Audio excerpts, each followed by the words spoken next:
فلسطینیوں کا سب سے بڑا غدار یاسر ابو شباب آج مارا گیا، ہلاک ہو گیا۔ اس کی ہلاکت سے اسرائیل کو سخت نقصان پہنچا ہے۔ اسرائیل میں اس پر بحث ہو رہی ہے۔ ادھر فلسطینی جشن منا رہے ہیں کہ جو ہمارا دشمن تھا، جو ہمارا غدار تھا، فائنلی وہ ہلاک ہو گیا ہے۔ لیکن یاسر ابو شباب کی ہلاکت کیسے ہوئی؟ کس نے اس کو مارا؟ اس کی اصل ذمہ دار کون ہے؟ اور یاسر ابو شباب کیوں فلسطینیوں کے لیے، حماس کے لیے ایک آزاد فلسطینی ریاست کی آڑ میں سب سے بڑا خطرہ کیسے تھا؟ ان تمام چیزوں کو اس ویڈیو میں جانیں گے، تفصیل سے سمجھیں گے۔ لیکن اس سے پہلے آپ سے گزارش ہے، پبلک فیس کو سبسکرائب کر لیجئے اور جوائن کے بٹن پر کلک کر کے ممبرشپ بھی لے لیجئے۔ یاسر ابو شباب بہت بڑا غدار تھا۔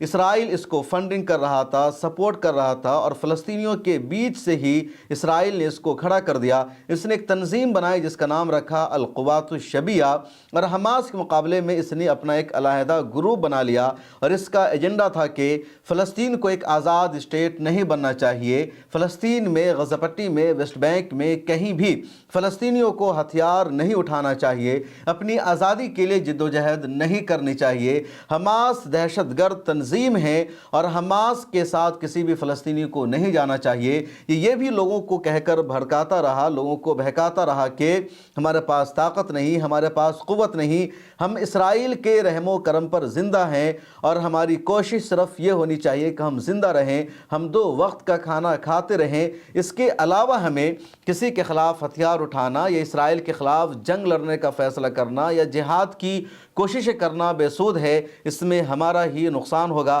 یہی کہتا رہا، لوگوں کو بھڑکاتا رہا، حماس کے خلاف جھوٹا پروپیگنڈا کرتا رہا، اور اس مشن کو انجام دینے کے لیے، اس ایجنڈا کو پایہ تکمیل تک پہنچانے کے لیے اسرائیل اس کو تحفظ دے رہا تھا، پروٹیکشن دے رہا تھا، ہتھیار دے رہا تھا، پیسے دے رہا تھا، ہر طرح اور ہر جگہ اس کو ایکسس دے رہا تھا، اور القسام بریگیڈ اس کی تلاش میں تھی، کیونکہ یہ حماس کے لیے، فلسطینیوں کے لیے سب سے بڑا خطرہ بن چکا تھا۔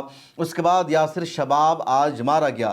اس کی ہلاکت کے بعد اسرائیل کی میڈیا میں الگ الگ دعویٰ کیا جا رہا ہے۔ اسرائیل کی میڈیا میں کبھی یہ دعویٰ سامنے آیا کہ حماس کے لڑاکوں نے، القسام بریگیڈ نے یاسر ابو شباب کو ہلاک کیا، اور القسام بریگیڈ بہت دنوں سے اس کی تلاش میں تھی۔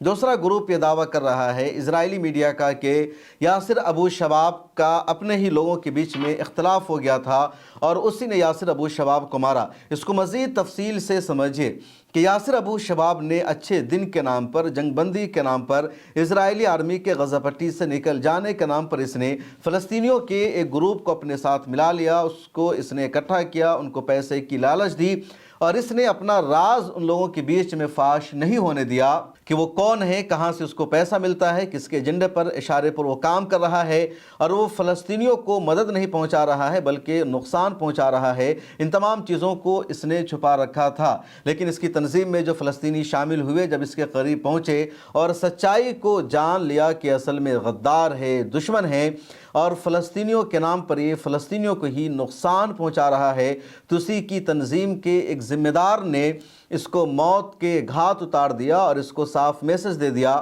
کہ ہم اچھے دن کے بارے میں سوچ سکتے ہیں، اچھے وطن کے بارے میں سوچ سکتے ہیں، ہم روزی روٹی کے بارے میں ضرور سوچ سکتے ہیں، لیکن اسرائیل کے ساتھ ہم سمجھوتا نہیں کر سکتے، اپنے دیش کے ساتھ، اپنے لوگوں کے ساتھ غداری نہیں کر سکتے۔ اور یہ کہتے ہوئے اسی کی تنظیم کے ایک فرد نے اس کو ہلاک کر دیا۔ اسرائیل کی میڈیا میں یہ بھی دعویٰ کیا جا رہا ہے کہ اس کے آپس کے گروپ میں لڑائی ہو گئی تھی، ایک گروپ اس کے ساتھ، دوسرا گروپ اس کے خلاف تھا، اس کو غدار کہا جا رہا تھا، اور تبھی یہ وہاں پر پہنچتا ہے اس تنازع کو، اس لڑائی کو ختم کرنے کے لیے، سلجھانے کے لیے، اور تبھی اس کو فائر کر کے ہلاک کر دیا جاتا ہے۔ بہرحال یاسر ابو شباب ہلاک ہو گیا۔